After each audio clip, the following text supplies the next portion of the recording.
decir, en algunos aspectos habíamos dado un paso enorme, habíamos avanzado muchísimo en escolarización, en igualdad de oportunidades, en muchas cosas que efectivamente hemos recorrido un camino extraordinario. En escolarización ha sido probablemente el país más importante en cuanto a escala de conseguir cotas elevadas, ¿no? Pero ¿qué ocurre? Depende con quién te comparas y sobre todo depende de qué parámetros utilices para evaluar. Entonces, a mí me parece, vamos, no digo, si quieres entramos un poquito ya en el tema. Ah, bueno, has empezado y he empezado de grabar. Es decir, hombre, yo no soy un experto en educación, en el sentido de que soy un experto en comunicación. En educación, porque lleva muchos años educando. Llevo años de catedrático de periodismo y de información.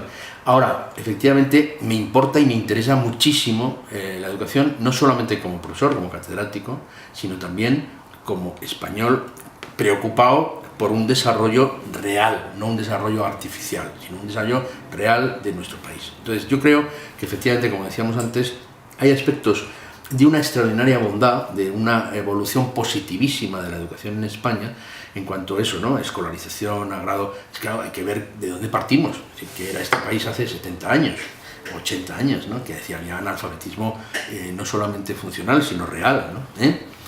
Entonces, creo que ese avance es indiscutible y todo el mundo lo reconoce, ¿no? Pero eso un poco en el informe de PISA que se hacía a adultos.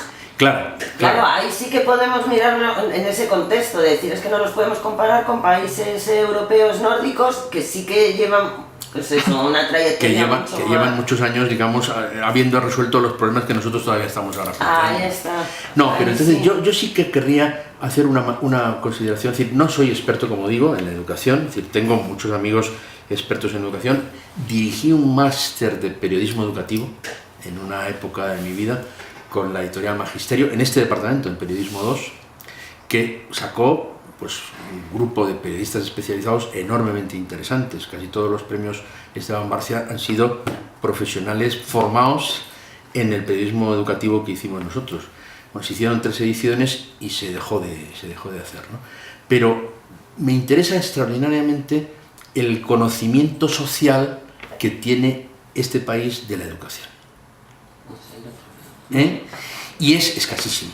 Es decir, tiene un conocimiento basado en eslóganes políticos, en planteamientos políticos, en visiones, si me permites, parciales, en prejuicios o juicios previos que se toman y ya das una información completamente sesgada por ese motivo.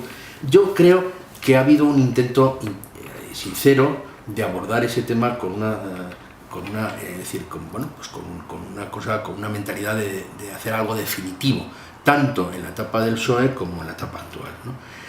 Mi reproche fundamental a los políticos, tanto a los entonces como a los de ahora, es que no hicieran algo absolutamente consensuado, absolutamente definitivo, para poder entender que este país ya ese asunto lo ha superado. Pasamos la página, nos dedicamos a hablar de otro asunto. Los temas energéticos y los temas educativos estamos permanentemente recurriendo a nuevos enfoques, a nuevos planteamientos, como si no se hubiera hecho nada. O sea, que desde su punto de vista, entonces, es completamente negativo es que cada gobierno intente imponer una ley nueva de educación. Absolutamente, ¿no? Absolutamente. Entonces, como me interesa el tema y he tenido amigos en los dos partidos, en el PSOE y en el Partido Popular, que me han contado y yo me he interesado por el asunto, he llegado a una conclusión, y es que efectivamente 2 no regañan si uno no quiere, pero 2 no se ponen de acuerdo si uno no quiere ponerse de acuerdo. Y entonces, claro, en el avatar, digamos, de político, ¿no? de las leyes de educación, ha habido tergiversaciones, manipulaciones de pequeños datos que se desenfocan para dar o tildar, digamos, de... Yo sinceramente creo que la ley que está actualmente poniéndose sobre la mesa no es la perversa ley de la que se habla, o sea, no la veo tan lamentable como se dice, tampoco la veo tan, digamos, perfecta como para pensar que la tiene que consensuar todo el mundo tal y como está. Que no nos va a salvar. Claro, no nos va a salvar, pero el problema, a mí lo que me inquieta, lo que más me inquieta, Carmen, es que la oposición ahora mismo esté diciendo, bueno, que se apruebe porque ya la derogaremos nosotros cuando lleguemos.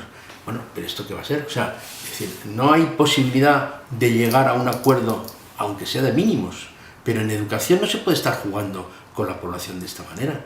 Es tremendo, o sea, eso es tremendo. Entonces, eso es lo que más me inquieta. Entonces, digo, ¿cuáles son los puntos fuertes y los puntos débiles de la educación en nuestro país? A mí me parece que un punto fuerte, sin duda, es la universalización. Es decir, la escolarización obligatoria, que era un reto que la democracia lo tenía como un reto a alcanzar, y efectivamente se alcanzó, y se alcanzó de una manera brillante y rapidísima. ¿Qué es lo que creo que ha sido, digamos, un hándicap en estos últimos años y que sigue siendo un hándicap? Es decir, la falta de esfuerzo, es decir, la falta de la cultura del esfuerzo. La cultura del esfuerzo a mí me parece que es una cultura que hay que imponer en la educación, porque si no, y cuando ves los países que salen mejor tratados... Eso voy. Si conoce otros países, cómo es la educación en otros países, ¿cuál cree que es la diferencia entre otros países que sí que están más... Sí, yo creo que donde se pone, digamos, el punto clave, el dedo en la llaga, es justamente en la cultura del esfuerzo, en la educación del esfuerzo. El esfuerzo hay que educarlo. Yo tengo hijos y tengo nietos, y veo efectivamente que si no les educas en el esfuerzo, la gente motu propio no hace absolutamente nada por decir, esforzarse, por trabajar, por mejorar. Y lógicamente la ley del mínimo esfuerzo ha sido demasiado, digamos, demasiado blanda o demasiado considerada con la juventud o con los niños, ¿no? Entonces, hombre, en fin, efectivamente, pues los deberes eran excesivos, las exigencias de tal, pero sinceramente, de pasar de ahí a una situación de que no hay que molestar al niño para nada, de que el niño se va realizando a sí mismo, al estilo Summerhill, ¿no? La escuela esa donde a uno solo le gustaba hacer agujeros en una lata y se dedicaba a hacer solo agujeros en una lata. Entonces, ya que lleva tantos años enseñando la comunicación, información, sí. ¿Nota mucha diferencia en la formación entre los jóvenes de antes y los de ahora? Pues mira, está muy bien la pregunta, es muy periodística y muy inteligente, porque efectivamente sí noto alguna diferencia. Noto diferencia en que los conceptos más abstractos o la capacidad de abstracción de los estudiantes ha bajado muchísimo. Y para eso la lengua y las matemáticas son fundamentales. Es decir, un buen aprendizaje de matemáticas y un buen aprendizaje de lengua se nota luego en la capacidad de abstracción, en la capacidad de intelectualización de los temas. Y a mí me parece que ahí sí que ha rebajado. Sin embargo, noto una mayor predisposición por la creatividad. Ajá. Y eso a mí me parece muy positivo. Menos esfuerzo y más creatividad. Sí, menos esfuerzo y más creatividad.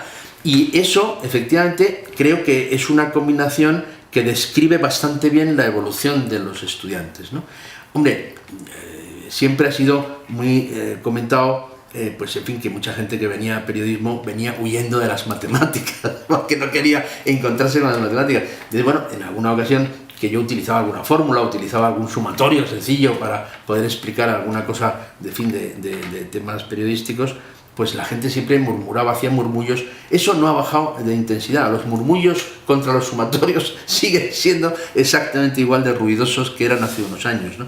Pero sí he notado que las personas tienen mayor capacidad de imaginación, de creatividad y de buscar de alguna manera alternativas a la realidad que les está circundando. A mí eso, para el periodismo especializado, por ejemplo, me ha resultado siempre muy positivo, porque la gente trata de romper barreras, de pensar nuevas cosas, nuevos retos, ¿no? Pero esa cultura del esfuerzo o esa capacidad de abstracción sí he notado que ha descendido. Digo, como docente, efectivamente, con cierta experiencia en la universidad, ¿no? Hay muchos compañeros míos que se quejan muchísimo de la falta de nivel en cuanto a conocimientos adquiridos. Bueno, los conocimientos adquiridos no son más que eso. Si no se han adquirido, se pueden adquirir, Pero el preparar una mente para grandes cosas en la sociedad española, a mí me parece que exige algo más que conocimientos adquiridos, ¿no? Y efectivamente me parece más preocupante esa falta de capacidad de abstracción o esa escasísima cultura del esfuerzo, más preocupante que la falta de conocimientos concretas sobre algún asunto puntual. Entonces, por ir cerrando un poco, ¿realmente debemos de hacer caso a los informes PISA? sea, a mí me parece que tan importante para no es tan importante como se le da, la importancia que se le da en los debates y en los ámbitos políticos y en los ámbitos periodísticos. Sinceramente, yo creo que está desenfocado. Pero es un componente, sin duda, importante que hay que considerar. Y a mí me parece que está poniendo de manifiesto cosas que tenemos que ver de dónde vienen los orígenes de esas patologías o los orígenes de esas deformaciones. Y el informe PISA nos puede dar... Es como los rankings de las universidades o los rankings que se hacen para las escuelas de negocio. Es decir, todo tiene efectivamente un componente positivo y otro componente que es un poquito más folclórico, menos pertinente, ¿no? Sacralizar los informes PISA me parece muy negativo, porque efectivamente nos quedaríamos en una parte muy pequeña de la realidad. Pero desconectarnos o no tener en cuenta esa realidad de los informes también me parecería suicida. De manera que yo creo que se está aceptando con una cierta disposición de ánimo de encontrar ahí un componente, un factor, en fin, de diagnóstico, pero nada más que eso, no basar todas las estrategias educativas solo en el famoso informe PISA, ¿no? Hombre, me pareció curioso que el ministro esperó a que saliera el informe PISA para poder justificar su ley. Hizo una rueda de prensa justamente cuando había salido el informe PISA, como queriendo decir, ve usted cómo yo creo que hay que hacer esto, porque tal y como está... Bueno, yo creo que eso fue una oportunidad política, pero es decir, en ningún caso yo le daría la importancia básica para justificar un cambio legislativo como el que se estaba planteando, ¿no? Simplemente que sí que España tiene un déficit en educación y que hay que mirar cómo solucionarlo. Eso es. Y a mí me parece, desde luego, muy sensato y muy razonable que frente a esas situaciones, frente a esos diagnósticos, frente a esas realidades que pueden venir del informe PISA o de cualquier otro parámetro que se mida, se saquen consecuencias y no hagamos la política del avestruz. Bueno,